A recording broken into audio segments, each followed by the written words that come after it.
វីដេអូនេះនឹងខ្ញុំថតរៀងយូរដែរហើយគឺការមុនភ្ជុំបិណ្ឌទៅទៀតប៉ុន្តែទើបតែតនេអូឃើញទៅក៏ចាប់ផ្ដើមយកមកកាត់ចែកជូនបងប្អូនទស្សនាតែម្ដងហើយនៅក្នុងវីដេអូនេះក៏អត់មានអីច្រើនដែរគឺគ្រាន់តែមានជាការបបកត្រីក៏ដូចជាហូបអីជុំគ្នាជាមួយនឹងបងអ្នកសិល្បៈ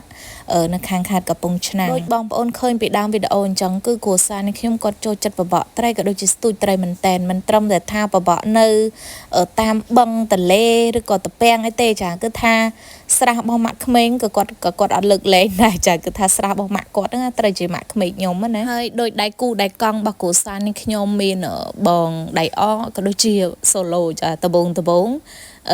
គ្រូសាស្ត្រខ្ញុំជួយមើលដងបបកដងសទូចណាល្អចាទិញរៀនដំបងត្រឹម1 4 10 20រៀលទេចាទិញផ្លែ1 10000 15000អីចឹងទៅ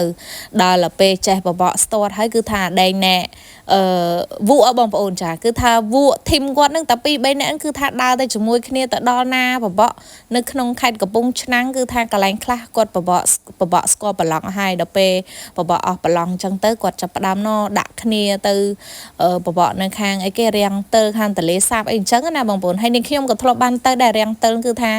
ជិះទៅលើទូកទេបងប្អូនអើយមួយថ្ងៃនៅទៅលើទូកកណ្ដាលថ្ងៃនឹងឯងអញ្ចឹងបានថាតនយើងនឹងយល់ចិត្តអ្នកបបកត្រីបន្តិចមិនមែនស្រួលទេទ្រាំតែបានត្រី1 2ហ្នឹងគឺថាឈរហាក្តៅហាថ្ងៃហ្នឹងបងប្អូនមុខឡើងខ្មៅអ៊ូញអស់ហើយចាឥឡូវនេះងាកមកក្នុងវីដេអូនេះខ្ញុំវិញគឺថាដឹងដល់ណាដល់ណីទេចាមុនហ្នឹងគឺមានជាមួយនឹងបកាប៉ារ៉ាតូចបងប្អូនយើងហូបឆៅជាមួយទឹកត្រីកោះកងចានេះគឺលោកគ្រូចាត្រូវជាបងដែរចារាប់អានគ្នាហ្នឹងអាធីមហ្នឹងគឺធីមផ្ទះដៃ3 ដងចាគឺថាឲ្យទៅជុំគ្នាដឹងតែសុបាយហើយគាត់ជាអ្នកយកមកអញ្ចឹងណាបកងប៉ារ៉ាហ្នឹងបកាប៉ារ៉ាចាហើយខ្ចង់នេះគឺរាវពីស្រះរបស់ម៉ាក់ក្មេងនឹងឯងហើយគាត់នេះចាឃើញគ្រូសានខ្ញុំស្ទូចត្រីបានត្រីក្អែកហ្នឹងក៏គាត់ទៅឈរស្ទូចទៅបានត្រីដែរអញ្ចឹងទៅចាគឺថាសុបាយបងប្អូនអើយយើងតនេទៅយើងយូរជុំគ្នាម្ដងយើងផាត់ធីម្ដងអញ្ចឹងណាបងប្អូនបន្ទាប់ពីស្ទូចត្រីក្នុងស្រះម៉ាក់ក្មេងហ្នឹងមានត្រីក្អែកចាមានត្រីកត្រប់អីចឹងទៅឃើញថាដល់ពេលល្ងាចគឺចាប់ផ្ដើមយកត្រីក្អែកហ្នឹងទៅធ្វើម្ហូបចាគឺយកទៅដាក់ចំហុយយើងដាក់គ្រឿងមានអំបិលស្ករប៊ីចេងហើយរោយម្រេចហើយដាក់ខ្ទឹមសដាក់រំដេងដាក់ស្លឹកក្រូចអីចឹងបងប្អូននិយាយពីថាជាតិដល់បងប្អូនអើយយើងបាន